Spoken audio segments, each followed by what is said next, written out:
So what I'm going to do is basically condense about, like I have 7 different classes that I do on like coffee, and each about 2 hours. And I'm going to take that and cut it down to half an hour. And so we're just going to pull out, what I'd like to do is just pull out some stuff that you guys it can be most helpful for you to be able to work with guests on. There's a lot of really kind of fun and interesting stuff that's not as practical, but what I want to do is be able to get you guys some general knowledge to be able to talk with people about, so that you can really hone in on guest questions and whatever as they come up. Like, what's the difference between this and this, and just whatever. And when I brew at home, this isn't really working. How are you guys doing it here, and whatever. So some of those questions. But I'm going to first start with just like a really skimmed down version of coffee history to kind of give you an idea of how it ended up where it did. And so coffee was first discovered in Ethiopia between 6 and 800 AD. And it was only in Ethiopia. And so it was there that they were taking the coffee cherries.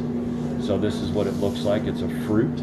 And they were taking the coffee cherries. If you were to look, this is kind of how it's grown with along the stem. And it's like a big, blueberry bush sort of thing. It's kind of like a shrub. And so they, the fruit is grown along the stem. And so they would collect these fruits, and they would turn them, or they would add animal fat to them and turn them into the first energy bars. And then also, because caffeine is kind of throughout the plant, they would take these, the leaves and the fruit and the bark even, and they would turn it into tea, early teas and whatnot. So they would just dry it and try it with that.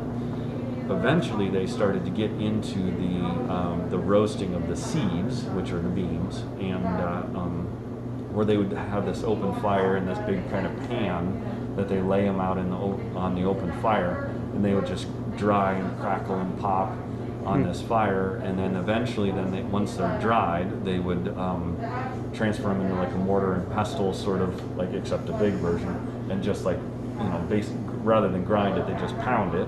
And then they pour that into, a big pitcher, and then add hot water.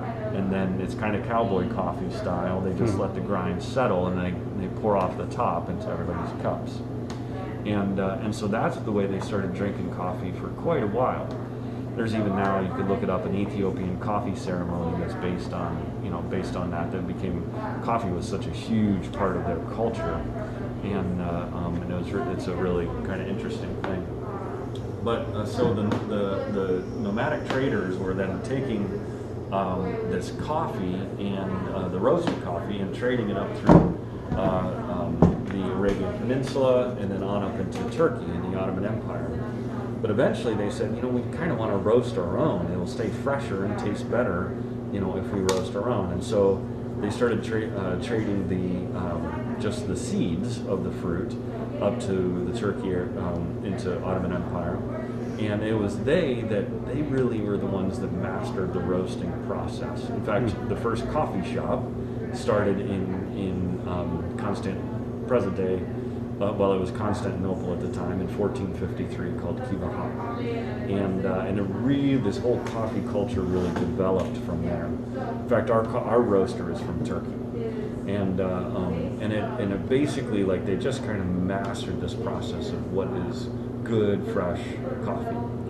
And then it was the Venetians that started to take that coffee and trade it throughout the Mediterranean, and everybody started to love coffee from there. So, and then of course this was around the 1400s when the New World was being discovered, and so they soon realized that they could take the saplings from Ethiopia and they transported, as they were settling these other areas of the world, they were taking these saplings and transplanting them over into Central and South America, et cetera, and so there's this little world map here of the tropics. They found that basically on the tropics is where the coffee grew best. You need an average 70 degrees year round. needs to be 80 inches of rainfall. The only place you're going to get that is pretty much the mountains in the tropics. And so that's where they kind of transplanted the coffee around the world. This is where they really started to kind of turn it into a system. As coffee grew in popularity, more and more people were drinking it. The slave routes quickly followed that, and because they needed people to work the farms. So they would grab the slaves from Africa, transport them to the Central South America, Indonesia, grow the coffee, and then sell it to the north. And so this was part of the East India Trading Company and all the companies that were working at that time doing that sort of system. This is important because what you quickly learn about coffee, even up to present day, coffee is the second most traded commodity in the world next to oil. There's so much money and so much energy that's put into coffee. It's a huge industry. But the thing that goes with that is that it's the second most labor-intensive commodity to produce next to rice. It takes a whole lot of people manually working really hard to make coffee work, to make a lot of money for a lot of people. And so as a result, there's a lot of opportunity for labor abuse. That of course is the human condition, that we tend to want to take things and make it as cheap and easy as possible, which means not paying laborers what they should. And that's where slavery and indentured servitude and whatnot is still happening in the coffee industry today. And so that's something that's really conscious for us. When we are working with these farms, not only is environmental stewardship really important to us, but caring for the people are too, because we realize how dangerous this industry is. And so it doesn't mean you see the certifications of fair trade, and that basically is certifying that we're going to pay you a fair wage for this coffee. But it doesn't necessarily mean that you're paying them for quality. There's some really bad fair trade coffee out there. It doesn't have anything to do with quality. It's just that no matter what you produce, we're going to pay you a living wage for it, is what we're saying. Mm-hmm. So we value that, but we're also really picky about the quality of coffee too. And so we like to build, as much as we have some fair trade coffee, we make sure that fair trade is up to our standards. But we like to do trade whenever possible, so that we know the farms and we know the farmers and we know that they're being paid for or cared for, and they're being paid properly, and they're producing really good coffee. And so there's a level of dignity that comes from that, they can value and celebrate the fact that they're producing good stuff, and they're being honored by that, by being paid well for it. And that's the system that we like to work in. When we're not just doing a handout, there's nothing wrong with a handout, except it really can hurt a person's dignity, right? But when we can pay them a good wage for really good coffee that they worked hard to produce, that they can celebrate that it's good, that is an effective system, sort of thing. So that's what we really like to do. Now, back to the coffee story. So,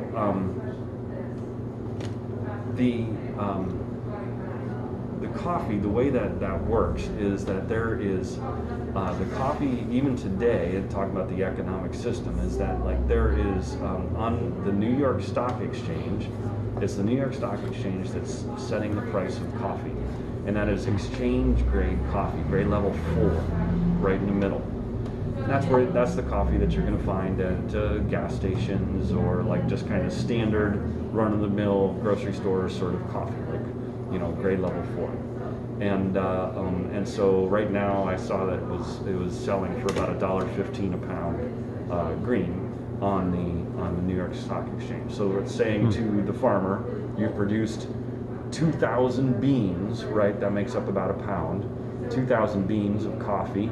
I will pay you $1.15 for that, and that's a whole lot of labor to make that happen. Now as you go up or down from that in quality level, you pay more or less accordingly. So and it's anywhere between 10 to 30 cents per level, you know. And so grade level 5 is like, you know, more like cafeteria coffee or hospital or prison coffee. Or Starbucks. No, Starbucks, it rides all over the place. Yeah. but typically they try and pay their, you know, fair labor, and quality is, you know, at least in the middle, if not a little bit above.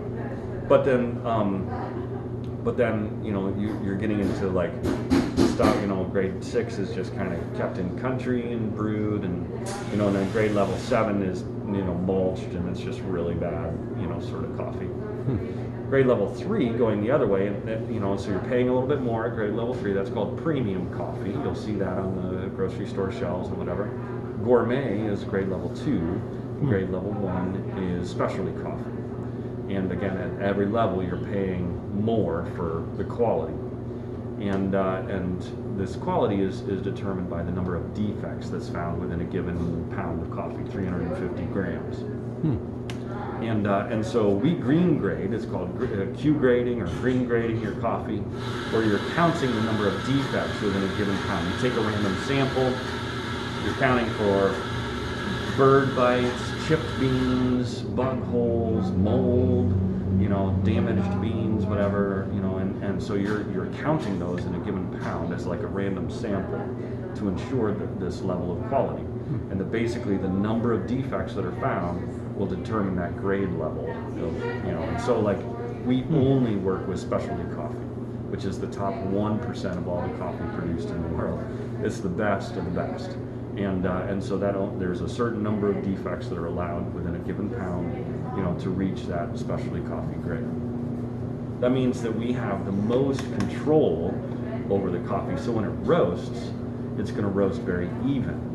You know, the more bug holes or chipped beans or damaged beans that are in there, they're going to roast faster or differently than the beans that are whole and regular, and so it'll start to taste out of control. You know, burnt or weird or whatever. So the more, you know, even your coffee beans are, the better the result will be.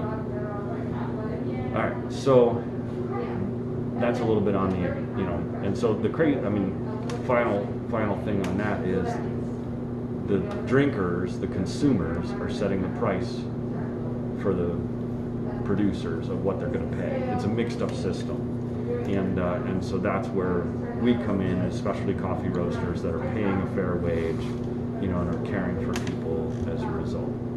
That's definitely something you can be emphasizing with your guests, because they're probably, a lot of them are going to care about it too, and when they understand why your coffee costs what it does and why you put so much emphasis on quality, you know, that all is part of that background story, you know, behind that. Now, along with that, we're going to take it back and we're going to do it just a quick farm to cup. So it's because it's on the mountainside, it's pretty much all picked by hand, and so there's these the workers are wearing these baskets, you know, on their waists, and it's typically the families that are working together. Usually the kids are out of school during the picking season, and so they're working together as a family to both guard their coffee as well as pick their coffee, because they're paid by volume. They're not paid by hour for their picking. And so they really have to do well at what they're doing. And so they have to pick just the ripest, you know, the bright or the dark reds, you know, that are, you know, best ripe, ready to go. Because if they pull out greens or blacks, you know, then they're gonna get discounted in their value, you know, and so they want just the best that's gonna be picked, and they're gonna collect it, and they're gonna take it to the foreman, who's gonna weigh it out and, you know, measure it out for that day's work. They'll write it down on a slip of paper, and then at the end of the week, they'll show that paper to the accountant, and they'll get paid for their week's worth of work. And so this is the system that's been kind of established because it's so hands-on. Now, once these cherries have been collected, they need to get down to those beans. So this is the coffee that you guys get to brew is either going to be washed processed or natural processed or dry processed. So the washed process is where they take these cherries and they add a bunch of water to it. They send it down this trough and run it through a depulper. Now on the big farms or estates, or like maybe the co-op owns one of these mechanical depulpers, and so it could run off of fuel or electric or something, water, and so basically it's this like screen thing that basically chops the beans apart. In the farms in Indonesia that we work with, those are all hand cranked. It's like this family owns like 1 acre. And so they in their back, they are hand cranking away to depulp it, or they have it hooked up to a bicycle that they're pedaling or whatnot. Nice. But they're basically in charge of just their beans, and then they're added into with their neighbors' beans to create a co-op set of coffee that then can be sold as a unit. And so once the coffee's been broken up, it's sent down this trough and put into a holding tank, and this kind of water pulpy coffee, mix is allowed to sit and ferment for about 12 to 14 hours. And this fermentation process breaks down the sugars that's around the beans, so that like after that period, when more water is added and it's sent down a trough, all that pulp and the skin and any sticks or broken, the whole bean, the coffee beans with holes in it or whatever, will float to the top and get separated. And the best beans are going to settle to the bottom. So once they have washed the coffee, they come through and they gather up all of these beans that look like this. They call beans, they're really the seeds. And it's in this husk. And so now they need to dry it, kind of like a grain. They need to dry it down, get rid of the water that's in it. And so there's two ways to do it. They either put them on these big raised screen beds where air can blow through on both sides, or they put them on these patios, these large like cement patios, or spread out on tarps or whatever, so the sun can bake them, and then they rake over them and to get them down. And they need to get down pretty fast before they mold. And so it's usually like 48 hours, 72 hours at the most to get these beans down to 10% of their original water weight. And so that they now are dry good. And so then they take these beans and they put them into a burlap sack and put them in storage for like 2 months. And it's called resting.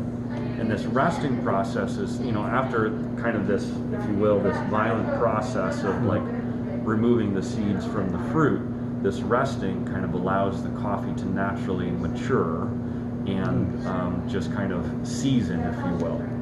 And so after that is when the importers come in and try and figure out what they're going to buy. So they are trying the different lots of coffee, different areas on their farms, or different individual farmers or whatever, and they're figuring out which coffee. And so they have a little mini roaster there, and they're green grading it, and they're working to figure that out. And then they when they figure out what they're going to buy, the coffee gets de-hulled. It gets sorted again for quality on this like machine that kind of sorts it by density and weight, and then it's de-hulled, where it just kind of, they go through this big chute and it chops them apart out the bottom. So this like husk, this hull, it's called, comes off the top, and so now it comes down to these seeds. But then it gets sorted again for quality. And so they pour these seeds onto the end of a conveyor belt, and it runs along the conveyor belt, and on each side of the conveyor belt are people, typically women, who are sitting there, and they're hand picking out any defective bean, and they'll be sold at a lower grade, because all of it's sold at different grade levels. And so until finally the best coffee is sent down this conveyor belt, goes into the burlap bag, gets sewn up, and the next time that bag is opened is in our shop and ready to be roasted. And it's that personal touch of like, from folks who were working with the coffee by hand to us who's working with their coffee by hand. It's a really cool connection that love to celebrate and just like, can really connect with. That like this is a real personal business that we're doing, and it's really fun to be a part of that. So that's kind of, well, I guess the only other thing that I should mention is the dry process. That's where you're taking the whole cherry and you're laying the cherries out onto the screen beds or the cement patios to allow them to dry. And once they have dried, they go over and rake off the outside husk, if you will. And what this does is all of the sugars and the flavor that's like in the cherry gets soaked into the beans, and it makes it way more complex. So in a washed process coffee, typically there's like 1 or 2 flavor notes that stand out. All right, I'm getting a whole lot of chocolate and nut, or chocolate and red fruit, or something like that. Like there's some particular flavor notes that are just like, it's simple, here it is, this is what it stands for. Now with the natural process, it's way more complex. Tons and tons of, like, depending on how it's stored, depending on how it's roasted, depending on how it's brewed, even as the cup is cooling, it's constantly changing in its flavor profile. And some people like that and some people don't, like, just give me a straight cup of Joe. I don't need this crazy complicated, whatevers. And so like it really is, that's just personal preference, and what people end up liking. So, all right, that's Crash Course in History and Farm to Cup. How are we doing so far? Doing good. So we're going to do a little bit now of heading into science class, and we're going to do a little understanding what exactly is happening in the coffee itself, so that like you can put some language, behind what you're experiencing. So this is where I'm going to get you guys. It's been sitting a little bit here from the last group, but get you a little bit of coffee. Got to keep you awake here after your shift today. Dennis, you want some? Sure. Oh, I have a cup.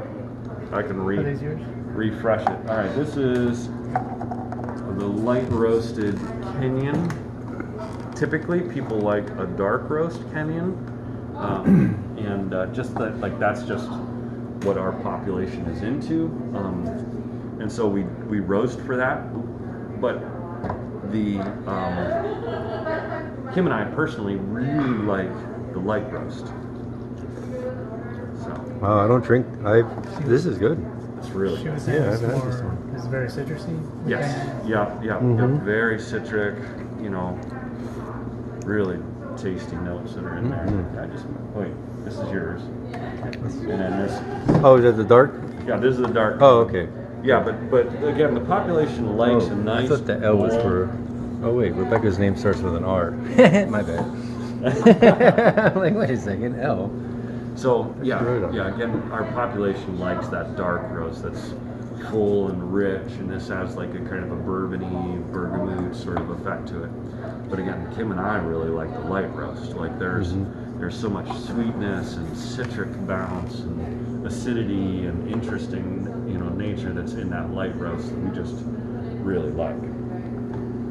But of course, you're gonna, part of the consideration is that we're selling it to people to drink, so the light roast doesn't fly off the shelf, but the dark roast, we sell a ton of it. Yeah.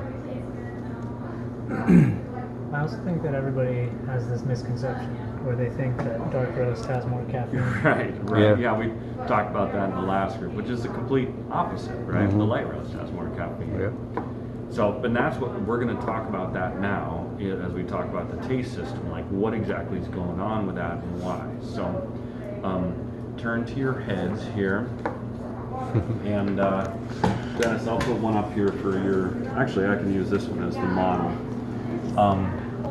Okay, so off to 8th grade health class to kind of figure out this taste system of what exactly is going on when you're experiencing a cup of coffee. And so this is the first thing is you're getting ready to take a sip.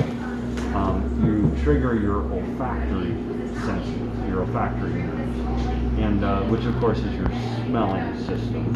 And your olfactory nerves are tied directly to the frontal lobe in your brain. And the frontal lobe is where it stores your memories. And so when you're taking a drink, that's where I can say, oh, that smells like orange. I'm about to eat an orange. I know it's an orange because my culture has taught me that this is an orange, And so oh, here's an apple, this is an orange. They smell different. I got it, sort of thing. That's the memory that's held in there. But at the same time, the interesting thing about our olfactory senses is that it's not just tied to like classification, but experience.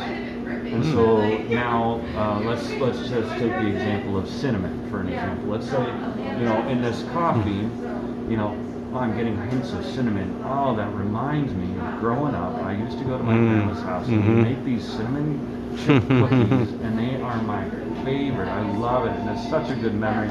This coffee is excellent. And so all of a sudden, this coffee means a lot more to this person than like whether it's good or bad, because it's good because it reminds me of this.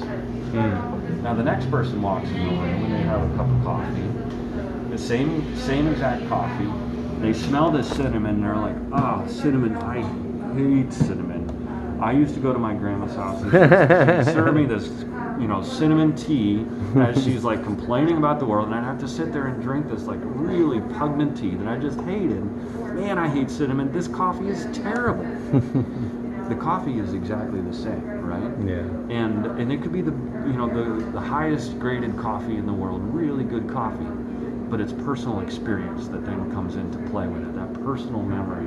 And that's something we can't control, right? And that's why you have a coffee menu and you have a couple choices out there so that people can actually have something that they like, partly based on their experiences and what they just prefer in taste. And that's something that we just simply can't control. All right, and again, even though we may say it's the best coffee out there, I love it, it's still tied to our personal experiences and whatever, and so everybody's going to be a little different. And so that's the power of the olfactory. Now let's add in to that the taste, the tongue. So as we then proceed to take a drink, we start to apply the tongue effects, which is the classic sweet, sour, salt, bitter, and umami. And so, the scientists used to think that like it was very categorized on the tongue, like right in the front, here's the sweet, and then here's the bitters and the sours, but now they're kind of saying, they're a lot more intermixed than that. They're kind of all over the tongue, and it kind of intermixes. But in general, there's hair follicles on our tongue that are have nerve endings tied to them that send the trigger to our brain that says, "Ooh, sweet, ooh, sour," this certain effect. And so what is neat then is that when you get this sweet effect or this sour effect, it then gets multiplied by the fact that our olfactory senses are also tied up through the back of our throat. And so not only do we sniff something to begin with, but as it lingers on our tongue, that aftertaste, in the coffee world we call it, that aftertaste continues to be there. And so now that acidic effect on the tongue gets combined with the citrus experience in our nose, and all of a sudden we get this aftertaste effect that we like or don't like or whatever. But they start to work together as a unit. And so this is where I had the last crew write down 3 sets of 3. So you're gonna take notes now. So the first set of 3 is this olfactory, tongue, and trigeminal nerve. I'll talk about the trigeminal nerve in a minute. So the 1 olfactory, 2 tongue, 3 trigeminal nerve. And that's going to tie in coffee language, the first 2 anyways, to aromatics, taste, and aftertaste. And so when you look at our coffee bags, you're going to see 3 words on the coffee bags that describe the coffee that you're going to be drinking. And they're written in order of aromatics, taste, and aftertaste. And that's the coffee language, and it's a direct tie to that olfactory, taste, and aftertaste effect that's happening as a result of the process of drinking.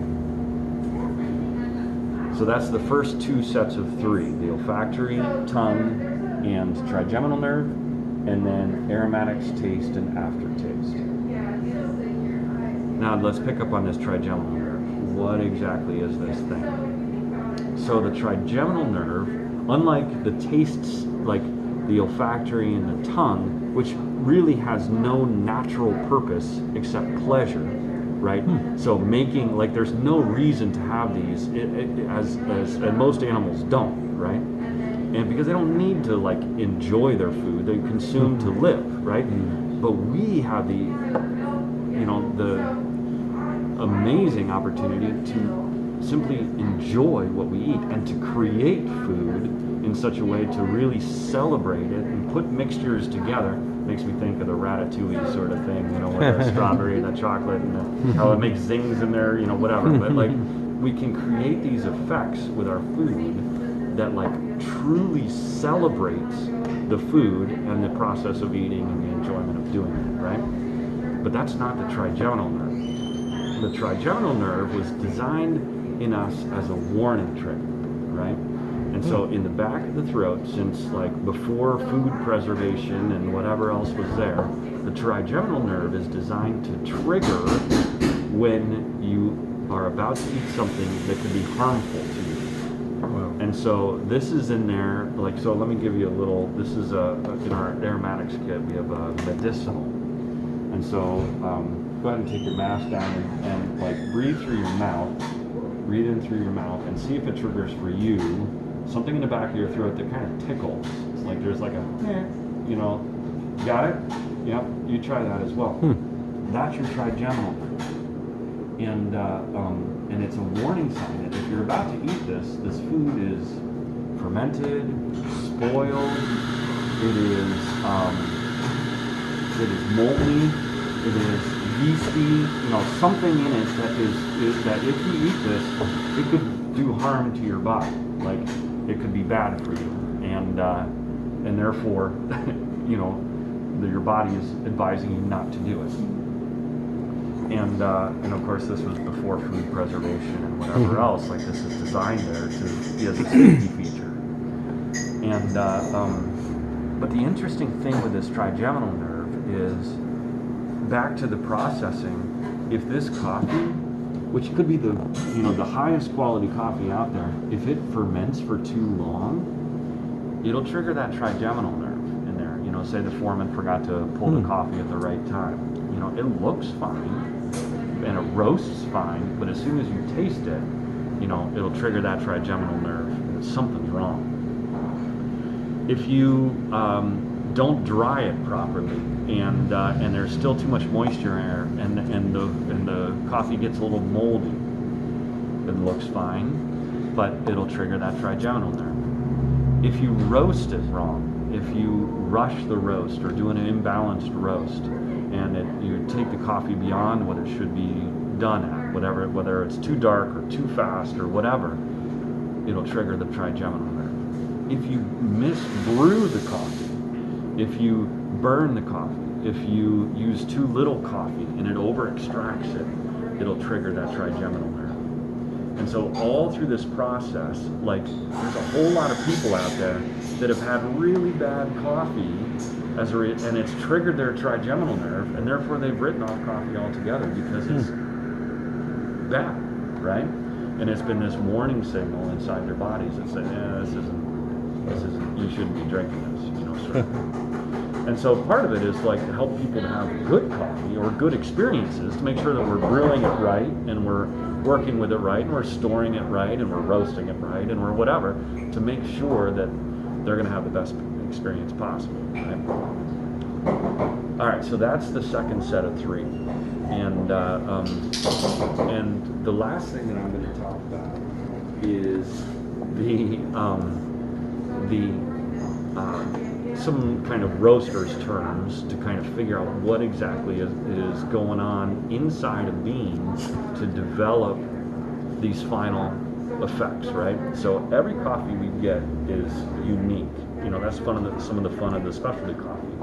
And so it's our roaster's job to figure out what is happening in the coffee and celebrate it, right? And so we take a coffee when we get it in and we roast it in general, like a light, medium, dark, or like every 15 seconds we pull it and cup it, and we're seeing that roast development and work to understand it. And oh, this is a really neat effect. Let's capture that and whatever. So there's three main things that's going on in coffee that we start playing with. So this is the last set of three. It is enzymes, sugars, and oils. So it is the enzymes in the coffee that is what gives it its signature, and so that's the truly unique aspect. That's where it's like, oh, this has blueberry notes or floral notes, or I'm getting hints of hibiscus or nut or whatever. That's what, the signature in this coffee. And it could be because of what's growing around it, because coffee is the most complex food on the planet. There's over 1,500 distinguishable aromas and chemically derived, nuances within one single cup of coffee. And so all these, like how it's processed, how it's grown, what's growing on around, are there nut trees around it or lemon trees, the makeup of the soil, the minerals and the sulfurs, the climate. Even if it rains 2 weeks later this year than it did the last year, the coffee's going to taste different. And so it's extremely sensitive. And it's in those enzymes that it really kind of, brings out the uniqueness in any given coffee. And so we start with those to kind of identify what exactly is going on in that coffee that we want to celebrate, right? Once we get those down, then we start to mess with the sugars, right? And the relationship between the sugars and oils. So all coffee is naturally sugary. You remember that the fruit that is grown in that pulpy is like very, very sweet, very sugary. If you pop a coffee fruit into your mouth, a cherry, like it just tastes like a whole lot of sugar. Like it's just sweet. But then what you do is when you're roasting the coffee, it's the chemical process of caramelization called the Maillard effect. And so I don't know if you've ever made candy or not, but like when you're caramelizing sugars in a saucepan, to make a candy of some sort, you start with like a white sugar or like a syrup, and then you're adding, as you add heat, it slowly starts to chemically change the compounds within that sugar. It starts to cook them, which is changing the effect. So it moves from like a white sugar into more of like a vanilla sort of effect, and then from a vanilla more into like an English toffee, and then it hits its peak sweetness in like a caramel. After that, it gets a little bit darker into like a light brown sugar, and then a dark brown sugar, and then eventually molasses, and then it burns off. It turns charcoal. It just burns all the way off. And so, like, when you're talking about roasting a bean, you're messing with that Maillard process. You're caramelizing the sugars within the bean itself, and you're controlling how sweet or not sweet that coffee is going to be. Now, some coffee, based on the varietal, is going to be more sweet than others. But no matter what, there's lots of sugars in there that you're controlling along that way. And so if I drew this little chart here that shows that, like, in a light roast, the enzymes are the uniquenesses of a coffee. You're going to find those the most in the light roast. And the more that you roast the coffee, the more those are going to burn off and disappear. Like if you were to compare these Kenyans, right? Same exact coffee, but you're getting citrus, you get a little bit of floral, a little cinnamon. Like, this is really interesting. There's a lot of complexity. This one, dark. It's like bergamot, like grapefruit, and it's like this kind of rich bourbony sort of oily effect, and that's it. Like a lot of that, those enzymes have burned away, and those enzymes, by the way, include caffeine, right? And the acids and whatever, the uniqueness that's in the coffee is in the light roasts. But now, it's the middle roasts. If you think about that bark effect of the sugar development, it's the middle roasts that are the sweetest. that's the sugar development. And so if we choose, we can really feature, we can burn off the enzymes a little bit, but really catch the peak sweetness in a middle roasted coffee, to kind of celebrate the sugars of it and how it plays then with the remaining enzymes to make this really unique effect. That's some of the advantages of a middle roast. And then as you keep going, of course, the sugars start to burn off as well as the enzymes, but that's the last one, that's the oils.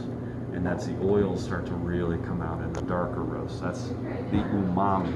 So when people talk about this coffee is really heavy or heavy bodied, or there's a lot of weight to this coffee, it's the oils that are in the coffee that get stuck on the lipids on your tongue to create a savory effect. And that's the heavy oiliness that kind of stands out, and so that people really can, those that like that effect, like, oh, then that taste lingers on the tongue. Oh, this is bold, this is strong, this is oily. I love how it lingers on the tongue, and so that's going to stand out in the dark roasted coffees. But then that'll burn off too if you take it too dark. It'll just all become charcoal. But that's like, as a roaster, we're making decisions all along the way of like, when are we adding heat and backing it off? In the course of a 15-minute roast, or 13 or 11 or whatever, like, you're controlling that development of those enzymes, sugars, and oils to kind of bring out the best of what that coffee has, within respect of what people want to buy too, and so you're weighing those decisions along the way. Do you control it more with time, or do you? Both. So, like, let's say that, Kim and I, like, at the 9-minute mark, we start to really see the development of the sugars as it messes with the blueberry notes. Do you physically see this, or? Well, so there is like a time and temperature track that you're watching on the graph in that profile development. But then we're also cupping, right? As we pull it every 15 seconds. So at this note, we're tasting it here, and at this note, and we're like, oh, at the 9-minute, this is really good. So we can look at it on the graph and like, oh, so what happened was there was a little bit of a heat bump here. Let's hold on to that and then slow the roast down after that, pull the heat back so it'll hold on to that, and then peak it at the end just to give a little bit of body, and so you're controlling that profile along the way to kind of create those different effects, to capture something or to bring something out or to prevent something. We're working with a coffee now that, like, there's some sort of astringency in there that, like, we just don't like it, so we want to bury that. So we're slowing the roast down in the beginning and then bringing out in the middle instead, and trying to control that effect as a result. So you're kind of doing that with every coffee, again, to work to celebrate the uniqueness of that coffee in the midst of it. All right, question time. Anything else, Dennis? I think I'm great. That was a whole That lot. was a lot, yeah. thrown That at was you, a but- lot of really cool stuff. Thank you. Yeah.